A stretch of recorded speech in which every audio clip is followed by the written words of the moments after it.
I am begging Senator Cruz, I sat with you in your office 2 years or so ago.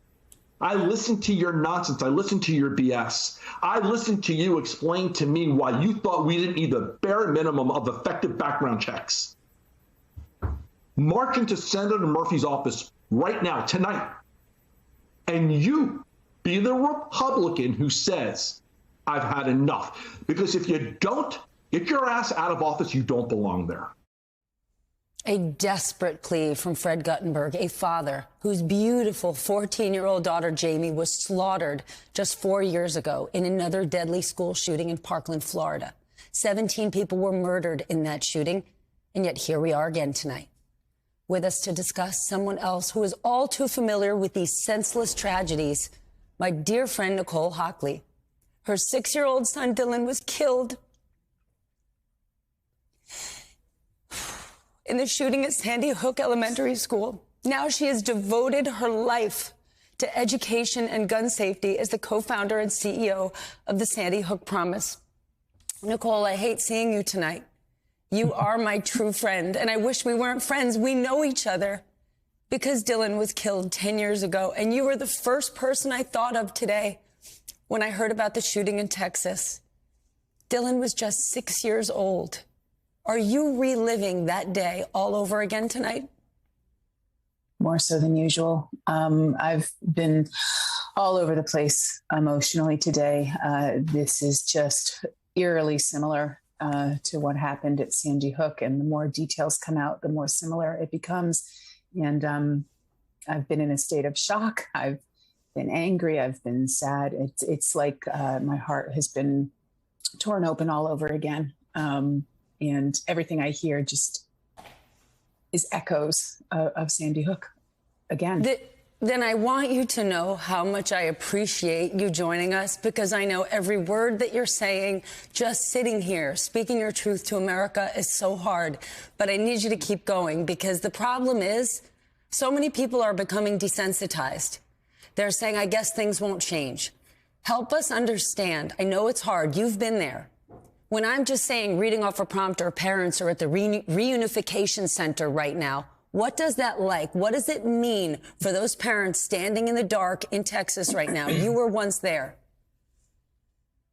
For the parents who the wait is interminable while you're trying to find out, is my child dead? And even when they are able to tell you that your child was identified by the picture you gave and the clothing description that you gave, your mind just can't fathom it. It took me several days, even when I saw Dylan in his casket, before even then couldn't really comprehend that my once living, moving, laughing, joyful 6-year-old son was this lifeless body. As a parent, as a person, it's just impossible to comprehend. And that wait to find out, it's an eternity. And then when you're told, it's still like, no, this can't be real. So for the parents that have been told, I can't imagine what they're going through right now. And the parents that are still waiting to find out, I mean, that is just an enduring agony. Talk to me about where you are right now.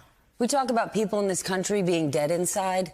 You actually have every right to be, and you're not. You have devoted your life to gun safety since losing Dylan, and now here we are again. What keeps you going? Do you want to give up? Days like today, there are a few moments that it becomes too hard. But I know I'll get up again tomorrow and keep fighting. And you know, Stephanie, part of the thing that keeps me going is my surviving son, Jake, who is now a senior in high school.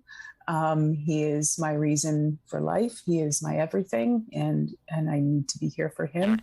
But also, I know that even though there have been thousands of mass shootings and thousands of shootings every day since Sandy Hook, I also know that there have been shootings that have been averted, and I need to just keep turning the tide so that more are averted than are happening. So I have hope because I know that there are solutions that work. And I've always said this is going to be generational change. And that's the hardest part of what I do because, you know, Jake, all he's known in his life is school shootings and active shooter drills and trauma. All the kids in the 10 years since Sandy Hook, this is their experience. And they're going to be the ones that grow up to truly create the change. It's not the politicians in DC. It's not necessarily the adults that are demanding action. It's the kids that are going to make the difference because we didn't do enough to save them. So they have to save themselves. Have you given up on those politicians in DC? Not all of them. There's quite a few that are excellent people, brilliant champions. Chris Murphy is, you know, one of my heroes. There are many, many good people like him. And then there are people that, and you know, I don't name, but there are some people that I just don't understand how they can look at themselves in the mirror in the morning, especially if they have children of their own. And I don't know how they can comprehend and believe the words that are coming out of their mouths sometimes. They don't care about people. They just care about their careers. And that's shameful, absolutely shameful. Well, you care about so many people, and I'm truly grateful. And your son, Jake, he knows something beyond just school shootings. He knows he has the greatest mother in the world. Nicole, I truly appreciate you. Thank you for joining us tonight. Thank you, Stephanie. Nicole Hockley, also known as Dylan and Jake's mom.